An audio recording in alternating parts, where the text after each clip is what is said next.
Good evening, सत श्री अकाल, आदाब सबको। ये है लेक्चर 11 स्टैंडर्ड के रिवीजन लेक्चर्स एंड आज हम पिछले 2 दिनों में बात कर चुके हैं टॉपिक्स की production function, cost and revenue के बारे में, उसके रिलेटेड कुछ questions, MCQs, hot, numericals discuss करेंगे। आई विल से कि largely I am not saying कि यहाँ पे मैं सारे इंपॉर्टेंट क्वेश्चंस कवर कर रही हूँ। एक बेसिक जस्ट आइडिया डिलीवर करने की कोशिश करें कि किस टाइप के क्वेश्चंस आपको देखने को मिल सकते हैं। शुरू करेंगे। सबसे पहले हम देखेंगे कुछ एमसीक्यू टाइप क्वेश्चंस, आप साथ साथ आंसर्स कमेंट डाउन कर सकते हो। What will be the marginal product when the total product is maximum? क्या बोला है? मार्जिनल प्रोडक्ट क्या होगा जब आपका टीपी अपने मैक्स पे पहुंच चुका है। तो प्रोडक्शन का बिहेवियर याद करो, क्या होता था, जैसे जैसे आप अपने रिसोर्सेस को अच्छे से यूज करते थे, वेरिएबल को बढ़ाते थे, तो ग्रेजुअली हमारा टोटल प्रोडक्ट क्या करता था? राइज करता था, हाँ या ना? पर एक अपनी मैक्स कैपेसिटी तक पहुंचने के बाद वो डिमिनिश करना शुरू कर देता था, क्योंकि जब टेक्नोलॉजी और रिसोर्स फिक्स्ड है तो अकेले वेरिएबल फैक्टर को बढ़ा बढ़ा के कितना ही हम लोग ज्यादा प्रोड्यूस कर, तो प्रोडक्शन ग्रेजुअली गिरने लगता था। जिसके रिलेशन में हम कह रहे थे कि हमारा जो मार्जिनल प्रोडक्ट है वो एडिशनली राइज करता है, फिर वो गिरने लगता है एंड एक पॉइंट पे आके वो क्या हो जाता है? जीरो हो जाता है। जब भी हम मार्जिनल प्रोडक्ट की बात कर रहे हैं, जब भी हम मार्जिनल प्रोडक्ट की और टोटल प्रोडक्ट की बात कर रहे हैं, तो एक चीज हमें ध्यान में क्या रखनी है कि मार्जिनल प्रोडक्ट इज जस्ट के टीपी में कितना चेंज आ रहा है। अगर टोटल प्रोडक्ट पहले 10 था, फिर 20 हो गया, फिर 25 हो गया, तो मार्जिनल प्रोडक्ट क्या होगा कि पहले जब आप एक लेबर लगा रहे थे 10 बन रहा था, 2 लगा रहे तो कितना बन रहा है? 20। यानी कि चेंज कितना आया टोटल प्रोडक्ट में? 10 यूनिट्स का। जब 3 लेबर लगे तो चेंज कितना आया? 5 का। इस चेंज के बारे में हमें मार्जिनल प्रोडक्ट बता था। तो हमने क्या नोटिस किया, मार्जिनल प्रोडक्ट इनिशियली बढ़ता था लेकिन ग्रेजुअली डिक्लाइन करता था, एक पॉइंट पे आके जीरो भी हो जाता था एंड नेगेटिव भी जाना शुरू हो जाता था। हमने कॉरेस्पॉन्डिंग बिहेवियर क्या देखा टीपी का, कि जब हमारा मार्जिनल प्रोडक्ट जीरो हो रहा है उस पॉइंट पे टीपी अपने मैक्स पे पहुंच जाता था, जिसके बाद वो डिक्लाइन करना शुरू कर देता था। तो करेक्ट आंसर क्या होगा? What will be the marginal product when total product is maximum? Answer होगा 0। Next question, total physical product is derived from marginal physical product bye.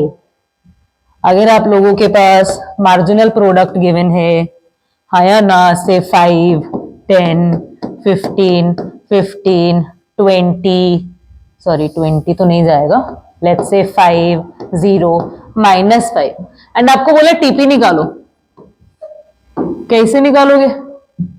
बोलोगे यार ये देखो पहले 5 था, एडिशनली 10 और बना तो टोटल कितना हो गया? 15।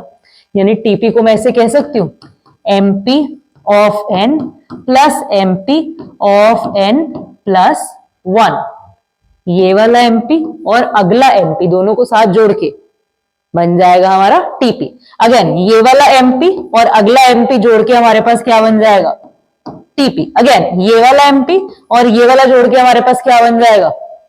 टीपी। इस तरीके से हमारा टीपी आ रहा है।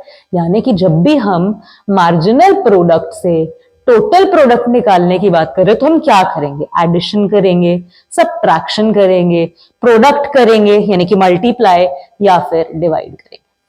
सिंपल सा आंसर है ऑप्शन ए, एडिशन करेंगे। नेक्स्ट हमारे पास क्वेश्चन है, अगर in short run total production price changes with the change in which of the factors. Short run की बात हो रही है एंड पूछा जा रहा है कि आपकी कॉस्ट में कब चेंज आएगा, टोटल प्रोडक्ट के प्राइस में कब चेंज आएगा, जब इनमें से कौन सा फैक्टर बदलता है? Economic cost, fixed cost, all the factors, या फिर वेरिएबल कॉस्ट। हमें पता है शॉर्ट रन में जो हमारा फिक्स्ड कॉस्ट है वो बदल नहीं सकता। इकोनॉमिक कॉस्ट, टोटल कॉस्ट की हम यहाँ पर बात नहीं कर रहे हैं, हम किसकी बात करेंगे? शॉर्ट रन में जो चीज बदलेगी, वेरिएबल फैक्टर्स बदलते हैं शॉर्ट रन में, यानी कि आप लेबर ही एक्स्ट्रा ला सकते हो ना, पावर ही एक्स्ट्रा यूज कर सकते हो ना, स्ट्रक्चर तो शॉर्ट रन में नया खड़ा हो नहीं सकता।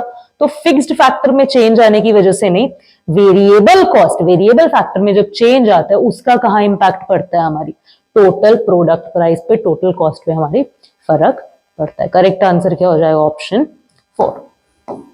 नेक्स्ट क्या हमारे पास, ओके, असर्शन रीजन क्वेश्चन है, ध्यान से पढ़ो। इन क्वेश्चंस में अक्सर कंफ्यूज हो जाते हैं, इसको समझने की कोशिश करेंगे। पढ़ो, असर्शन क्या लिखी हुई है। Assertion in economics average revenue is equal to price, क्या बोला हुआ है, average revenue AR is equal to price, ठीक है। Price of a commodity is also known as cost. Price और कॉस्ट एक ही बात होती है। नाउ सबसे पहले हमें डिसाइड करना है सही क्या है, गलत क्या है। तो पहले आप वो डिसीजन लोगे। असर्शन रीजन को हमेशा ऐसे सॉल्व करना है, पहले डिसाइड करो कि सही गलत क्या है। आपको या तो दोनों सही हो सकते हैं, या फिर एक गलत एक सही हो सकता है, या फिर एक गलत एक सही हो सकता है, या फिर दोनों गलत भी हो सकते हैं। तो सबसे फर्स्ट डिसीजन होगा ट्रू कौन सा है, फॉल्स कौन सा है। दोनों ट्रू है, दोनों फॉल्स है, ये डिसीजन ले लो। उसके बाद जब हमें बताना होता है कि हमारे पास, क्योंकि ऑप्शंस ऐसे भी होंगे ना कि both assertion and reason are true, true and is the correct explanation, ठीक है, ये रहा। True and reason is not the correct explanation of assertion. यानी कि क्या बोल रहा है कि असर्शन भी सही है, रीजन भी सही है, पर जो मतलब उसका रीजन दिया हुआ है। असर्शन का मतलब होता है कोई भी स्टेटमेंट, कोई भी आप जब कह रहे हो कि यार ये चीज, मेरा नाम अंजुल है, ये मैंने एक स्टेटमेंट दिया, मैं असर्ट कर रही हूं, मैं दे रही हूं आपको कि भाई ये स्टेटमेंट है मेरा। एंड उस स्टेटमेंट को बैक करने के लिए जब मैं कोई रीजन देती हूँ, मेरा नाम अंजुल है क्योंकि मेरे घर वालों ने मेरा ये नाम रखा। जब मैं क्योंकि आपको बता रही हूं, अपना स्टेटमेंट देखे, जब मैं आपको बिकॉज बता रही हूं, जब मैं आपको बता रही हूं कि ऐसा क्यों है, तब मैं उसके रीजन की बात कर रही हूं। सूरज नॉर्थ से निकलता है, ठीक है, उसके साथ रीजन लिखूं कि ऐसा क्यों होता है, तब तो वो सही एक्सप्लेनेशन बनेगा। अगर मैं लिखूं सूरज नॉर्थ से निकलता है, सूरज गोल है, रीजन में, तो आप क्या बोलोगे, सूरज नॉर्थ से निकलता है क्योंकि सूरज गोल है। सेंस नहीं बनी, हाँ या ना। तो ये क्या हो जाएगा, दोनों चीजें सही हो सकती हैं, लेकिन ये राइट एक्सप्लेनेशन नहीं है, राइट रीजन नहीं है। जब हमें क्योंकि करके आपका सेंटेंस दोनों ज्वाइन हो जाए ना, बिकॉज लिख के जब दोनों सेंटेंस ज्वाइन कर जाए, तब आप कहोगे कि दोनों सही भी हैं एंड एक दूसरे का करेक्ट एक्सप्लेनेशन भी है। यहां पर क्या हो रहा है, सबसे पहला डिसीजन है सही गलत डिसाइड करना। सही गलत बताओ भाई। असर्शन सही है, हमने समझे AR और प्राइस क्या होते हैं, इक्वल होते हैं। कैसे इक्वल होते हैं, AR क्या होता है, TQ अपॉन टोटल जितनी भी हमारे पास रेवेन्यू आ रहा है, TR अपॉन क्वांटिटी। एक का पता करते हैं हम जब कितना रेवेन्यू आया, एंड प्राइस क्या होता है, या फिर हम ऐसे लिख सकते हैं TQ is equals to T into Q। TR लिखना है, TQ लिख रही हूं बार बार। टोटल रेवेन्यू किसके इक्वल होता है, ये कितना प्राइस है मल्टीप्लाई हुआ क्वांटिटी, उतना जितना भी प्राइस है, जितनी क्वांटिटी बेची, उतना ही हमें क्या होगा, टोटल रेवेन्यू होगा। अब TR को मैं यहां पे रिप्लेस कर दूं, AR is equals to P into Q upon Q लिख दूं, कट हो गया। प्राइस और AR क्या आ गए, बराबर आ गए। कल के लेक्चर में ये चीज हमने प्रूफ कर ली है, यानी कि असर्शन तो देखो सही है। अब बात आती है प्राइस और कॉस्ट एक ही बात होती है क्या। प्राइस होती है किसी चीज की कितनी कीमत है, कॉस्ट होती है किसी चीज को बनने में कितना खर्चा लगा है। जैसे कि हम बात करते हैं कि इसमें वेरिएबल खर्चा कितना हुआ, फिक्स्ड कॉस्ट कितनी पड़ी, टोटल कॉस्ट कितनी पड़ी। लेकिन प्राइस या रेवेन्यू हमें क्या बताएगा कि कितना एक प्रोडक्ट हमें देगा, कितनी उसकी कीमत है। तो रीजन क्या हो गया हमारा, यहाँ पे गलत हो गया। तो ऑप्शन, हमें ऑप्शन चाहिए जहां पे बोला हुआ है रीजन फॉल्स है। रीजन ट्रू वाला ऑप्शन नहीं चाहिए, रीजन ट्रू वाला ऑप्शन नहीं चाहिए। यहां बोले A true and reason false, A false but reason true. A false वाला भी नहीं चाहिए, रीजन ट्रू वाला भी नहीं चाहिए, यानी कि हमारा करेक्ट ऑप्शन क्या हो गया, answer C, assertion A is true but reason R is false. आगे बढ़ते हैं, देखते हैं, इस तरीके से हम लोग कर लेंगे। अच्छा चलो, ट्रू और फॉल्स बताओ। बोला क्या है, does total physical product increase only when marginal product increases, true और फॉल्स? फटाफट से हम लोग जवाब दे देंगे। बिल्कुल सही है, बिल्कुल सही है, क्योंकि जब टोटल एडिशन में इंक्रीमेंट आएगा तभी तो हमारा टोटल प्रोडक्ट इंक्रीज करेगा, है ना। यानी कि हमारा एमपी एंड टीपी की यहां पर बात हो रही है। इन्होंने बोला कि टीपी तब तक ही बढ़ता है जब तक एमपी बढ़ता है, ठीक है, यानी कि 5, 10, 15। उसके बाद हमारा एमपी मान लेते हैं 12।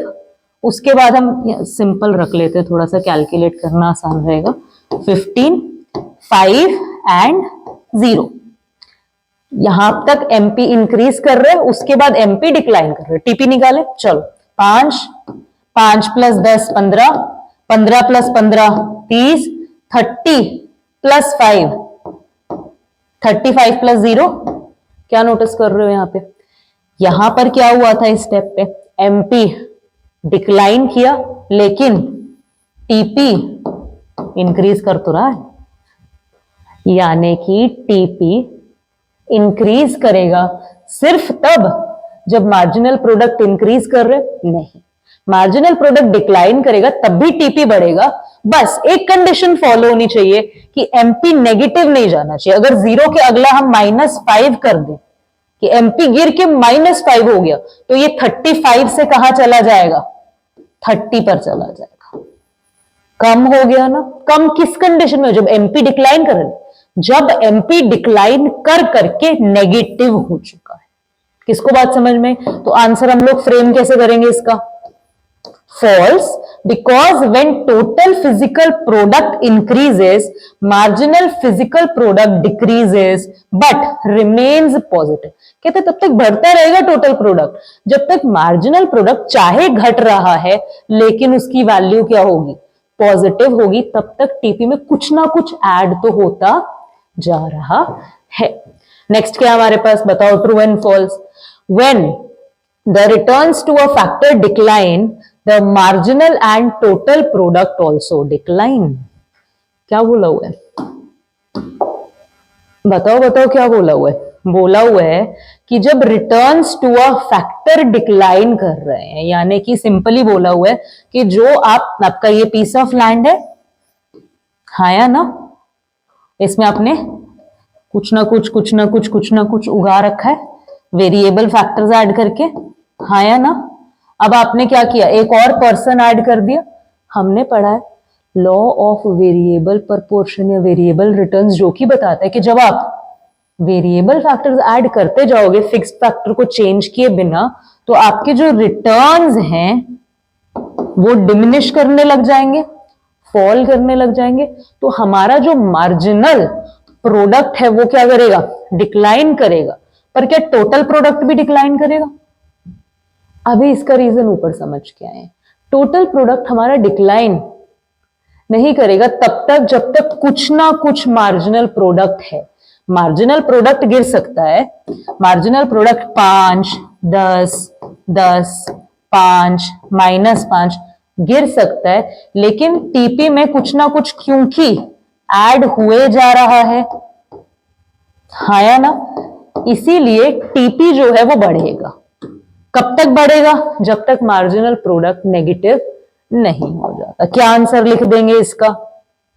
False, when returns to a factor decline only marginal physical product decline. TP increase करेगा पर डिमिनिशिंग रेट, उसकी बढ़ेगा आगे, आगे बढ़ने की रफ्तार धीमी हो जाएगी, हर जंप की वैल्यू छोटी हो जाएगी। चलो न्यूमेरिकल टाइप भी देख लो, छोटे छोटे न्यूमेरिकल्स बनेंगे, इसमें कुछ ज्यादा कॉम्प्लेक्स नहीं आपसे पूछेंगे। क्या बोला है? वेरिएबल यूनिट दिए हुए हैं 1 2 3 4 5 6, टोटल बताया हुआ है कि कितना हमारे पास टोटल प्रोडक्ट बन रहा है। टीपी की वैल्यू आपको दे दी गई है। पूछा क्या है? मार्जिनल प्रोडक्ट निकाल के बताओ। कैसे निकालोगे? यहां से यहां में देखो कितना चेंज आया 5 का, यहां से यहां में कितना चेंज आया 13 पे पहुंचे हो, 5 पे खड़े थे, 6 7 8 9 10 11 12 13, 8 यूनिट्स का। 13 से 23 में कितना फर्क आया? 10 यूनिट्स का। 23 से 28 में कितना फर्क आया? 5 यूनिट का। 28 से 28 में कितना फर्क है? कोई चेंज नहीं है। 28 से 24 में कितना चेंज है? बड़ा थोड़ी है, घट गया, माइनस। ये आपका क्या बन जाएगा? मार्जिनल प्रोडक्ट बन जाएगा। किसको बात समझ में आ गई? इस तरीके से आप चेंज निकाल लोगे। कितनी बड़ी बात है, कोई दिक्कत है इसमें? नहीं है बिल्कुल भी। और देख लो, कई बार बस थोड़ी सी लैंग्वेज चेंज कर देंगे और हम लोग कंफ्यूज हो जाते हैं कि भाई हमसे ये क्या पूछ लिया, क्या बोला गया। एसएमसी दिया हुआ है, कहते कहते हमने तो आज तक एसएमसी पढ़ा ही नहीं। मार्जिनल कॉस्ट पढ़ा है? मार्जिनल कॉस्ट, हाँ या ना?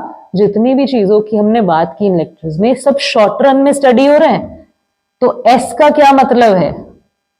शॉर्ट रन मार्जिनल कॉस्ट, और कुछ मतलब नहीं है इस एस का, हाँ या ना? अच्छा बताओ क्या होगा यहाँ पे, क्या क्या निकालने को बोला? बोला टीवीसी यानी कि टोटल वेरिएबल कॉस्ट निकाल के बताओ, टोटल कॉस्ट निकाल के बताओ, एवरेज वेरिएबल कॉस्ट निकाल के बताओ, और एसएसी यानी कि शॉर्ट रन की एवरेज कॉस्ट निकाल के बताओ। कैसे निकालोगे? मार्जिनल कॉस्ट गिवन है, हाँ या ना? मार्जिनल कॉस्ट हमें पता लग गई। और क्वेश्चन में देखो क्या गिवन है, फर्म्स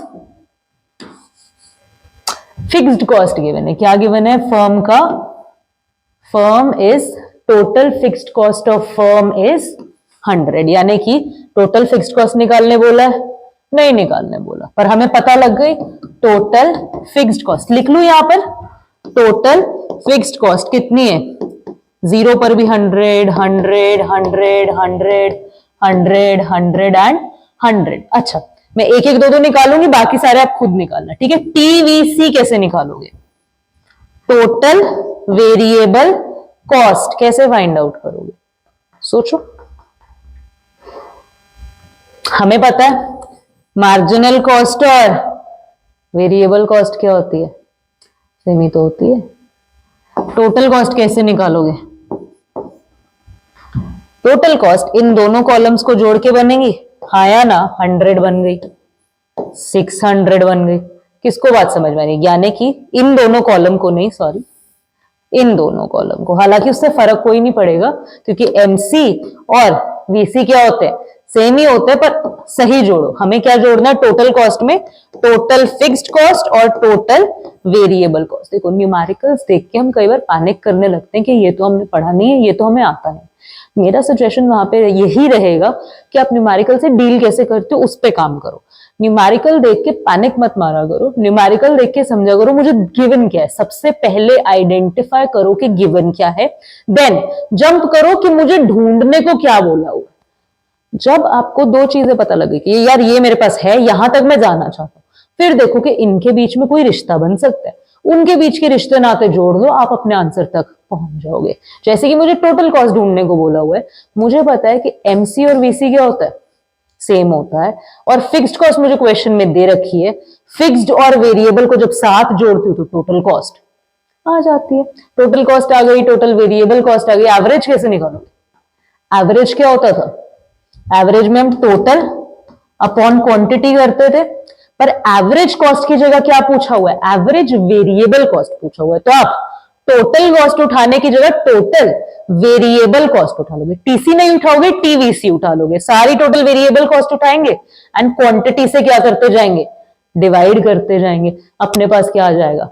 हर वेरिएबल एवरेज कॉस्ट आ जाएगी कि हर प्रोडक्ट में कितना एवरेज वेरिएबल कॉस्ट लगा है। देन हमसे एसएसी पूछा, यानी कि टोटल एवरेज कॉस्ट, फिर टोटल वाला कॉलम उठा लेंगे, क्वांटिटी से डिवाइड करते जाएंगे, हम अपने आंसर तक पहुंच जाएंगे। अब ये सब आप लोग अपनी कॉपीज में निकाल लोगे बैठ के। इसके आंसर्स का आप स्क्रीनशॉट लेके रख लो, बाद में आपको टैली करने में हेल्प हो जाएगी। ये आपके सारे आंसर्स आ गए हैं, ठीक है? कॉपी पेस्ट नहीं करना, करना है बैठ के न्यूमेरिकल्स और, ठीक है? चलो नेक्स्ट पढ़े। Why does average cost never touch x-axis through it lies very close to x-axis? देखो याद करो, एवरेज फिक्स्ड कॉस्ट की बात हो रही है, हाँ या ना? ऐसे बनता है एवरेज फिक्स्ड कॉस्ट का कर्व। दिख रही है लाइन? दिख रही है? ये हमारा एक्स एक्सिस है, इसके साथ साथ ऐसे बिल्कुल चिपकने को आ जाता है, पर कभी भी एक्स एक्सिस को टच नहीं करता है। वो पूछ रहे कि भाई इसका रीजन क्या है? एवरेज फिक्स्ड कॉस्ट क्या होती है? ये क्वेश्चन आ गया, मान लो आपको नहीं आता। इस क्वेश्चन से डील कैसे करना है वो सीख लो। लेक्चर का सिर्फ ये मोटिव होता है कि आप ये ना देख पाओगे कितने टाइप के क्वेश्चन है, लेक्चर का सिर्फ ये मोटिव होता है कि आप समझ पाओ कि अगर कोई अटपटा क्वेश्चन आ गया तो उससे डील कैसे करोगे। ये क्वेश्चन मुझे नहीं आता, मैं इसे कैसे करूं, मेरे को तो आता ही नहीं। मैं सोचूंगी कि यार मेरे को क्या बोला हुआ है, average fixed cost. Average fixed cost क्या होती है? एवरेज फिक्स्ड कॉस्ट कैसे निकालते हैं हम लोग? फिक्स्ड कॉस्ट अपॉन क्वांटिटी, हाँ या ना। अब मुझे एक चीज बहुत क्लियर है कि जो फिक्स्ड कॉस्ट है ये मेरी जीरो तो कभी हो नहीं सकती। फिक्स्ड कॉस्ट तो फिक्स है, अगर 10 है मान लेते हैं तो ये 10 ही रहेगी, हाँ या ना। 10 को अगर क्वांटिटी बढ़ती जा रही है तो हम क्या करेंगे, पहले 1 में बट रही थी, फिर 10 10 में बटने लग गई, फिर 10 100 में बटने लग गई, फिर 10 1000 में बटने लग गई, फिर 10 10,000 में बटने लग गई, फिर 10 1,00,000 में बटने लग गई। लेकिन जब 10 1,00,000 में बटेगा तो वैल्यू क्या आ गई? 0.00001, हाँ या ना। या फिर यहां पर ये आ गया, समझ लो एक आधा जीरो ऊपर नीचे होगा, पर हमारे पास ऐसी वैल्यू बन गई। लेकिन ये जीरो तो नहीं हुआ ना, 0.00000 कुछ वैल्यू तो पीछे है ना, इसीलिए वो कितना भी एक्स एक्सिस के क्लोज हो जाए कभी भी टच नहीं करेगा, क्योंकि जो फिक्स्ड कॉस्ट है वो कुछ ना कुछ तो है ही। वो कितना भी बट जाए लेकिन वो कभी भी जीरो नहीं होगी, हमेशा कुछ ना कुछ वैल्यू रहेगी, इसीलिए वो क्या करेगा, कभी भी टच नहीं करेगा एक्स एक्सिस को। कैसे प्रेजेंट करेंगे इस आंसर को? Average fixed cost curve AFC never touches x axis though it lies very close to the x axis because total fixed cost can never be zero। अब मैंने इतनी स्टोरी बनाई, इन्होंने क्या बोल दिया, सिंपल एक बात ही तो लिखनी थी यहाँ पे कि भाई टोटल फिक्स्ड कॉस्ट कभी जीरो नहीं होगा। इस आंसर को और बढ़िया बनाने के लिए आप साथ में क्या कर सकते हो, एक ग्राफिकल रिप्रेजेंटेशन डाल सकते हो, जहां पर जो एवरेज फिक्स्ड कॉस्ट है वो ऊपर से स्टार्ट करेगा एंड नीचे बिल्कुल एक्स एक्सिस के क्लोज आ जाएगा, पर उसे टच नहीं करेगा। इफेक्टिव लगेगा आपका आंसर। एक देखो, कॉन्सेप्ट सबने बराबर पढ़े, सबको बराबर आता है। कम नंबर और ज्यादा नंबर वाली जो आंसर शीट होती है उनमें फर्क क्या होता है? फर्क बस यही होता है, एक आंसर शीट में आप रट्टा लिख रहे हो अपना, एक आंसर शीट में बच्चा कोशिश करता है, अटेम्प्ट करता है कि मैं मेरे टीचर को समझा पाऊं, यानी कि जो भी मेरा एग्जामिनर होगा उसको मैं एक्सप्लेन कर पाऊं कि यार मैं ये समझाऊं, मैं आपको ये समझाना चाहता हूं। जब आपके आंसर शीट में वो फीलिंग आ गई ना कि मैं नंबर के लिए नहीं लिख रहा हूं कि मुझे 10 नंबर चाहिए, 20 नंबर चाहिए, 40 नंबर चाहिए, 80 नंबर चाहिए, 100 नंबर चाहिए, जब ये फीलिंग आ गया कि यार मुझसे ये सवाल पूछा गया, जैसे क्लास में एक बच्चा खड़ा होकर सवाल पूछे तो उसके सवाल का जवाब मिलेगा ना, उसी तरीके से आप ये समझो ये जो क्वेश्चन पेपर है ना, ये आपसे सवाल पूछा गया बच्चे के द्वारा। अब आपको टीचर बन गए उसको वो चीज एक्सप्लेन करनी, तभी तो बोलते कि आंसर नीट लिखो, पॉइंट बना के लिखो, हेडिंग्स लिखो, ताकि जो बच्चा आपका आंसर शीट पढ़ रहा है ना उसको वो पढ़ते ही टॉपिक समझ आ जाए। जब आप इस अटेम्प्ट से, इस अप्रोच से, इस मेंटालिटी से पेपर को देखने लग गए, करने लग गए ना, तो आपका नंबर कट ही नहीं सकता। जो क्वेश्चन नहीं आता उसको इग्नोर, लेट्स लीव दैट, उसके बारे में बात नहीं हो रही है। सिलेबस हम लोग पढ़ चुके हैं, पढ़ लेंगे और रिवीजन हो जाएगा। पर बात समझो, जो हमारा स्टिक वाला पॉइंट आता है ना, जहां हम फंसते हैं, वो ये है कि आप लोग सोचते हो बुक से 4 रट्टे लगा के हम लोग लिखेंगे। चलो अब तो स्कूल में होंगे पेपर +1 के, +2 के लिए भी हम ये बात बार बार समझने की कोशिश करते हैं साथ में कि पेपर ऐसे मत लिखो कि यार मेरे को जो आता है मैं वो लिख के जा रहा हूं। ऐसे लिखो पेपर में कहानी हो, पेपर में कहानियां ना हो।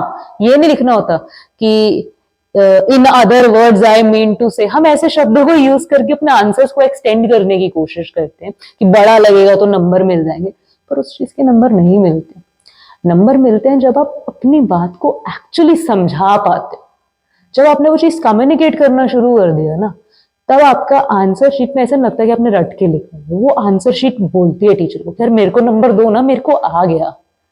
जैसे कि अगर ये वीडियो आपको समझ आ गया, लाइक करोगे ना, उसी तरीके से वो क्या होता है, जब आपका पेपर उनको समझ आता है ना कि यार ये कम्युनिकेट कर रहा है बच्चा, तो आपको नंबर मिलते हैं, ऑटोमेटिकली नंबर मिलते हैं। फिर आपको नंबर्स के लिए लड़ो मत, लड़ो कि मेरा स्टूडेंट जो ये आंसर पढ़ेगा उसको समझ आना चाहिए, टीचर बन जाओ वहां पे।